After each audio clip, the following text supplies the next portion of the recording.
ka-viewers.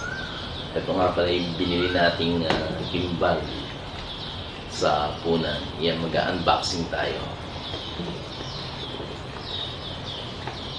Ito yung gimbal na binili natin, ang DJI Osmo Mobile. Ito siya. Yan. Actually, panggamit sa handphone. Buksan na natin kung ano ang nilalaman. Ito yung ang laman niya, ito. Ito yung pinaka-stand niya. Then, ito yung gimbal para sa gagamitin natin sa handphone. Para sa pag-vlog tayo, meron tayong gagamitin. So, ayun, napaka-simple.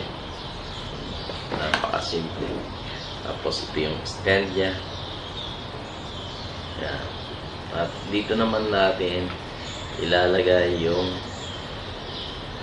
handphone. Yun.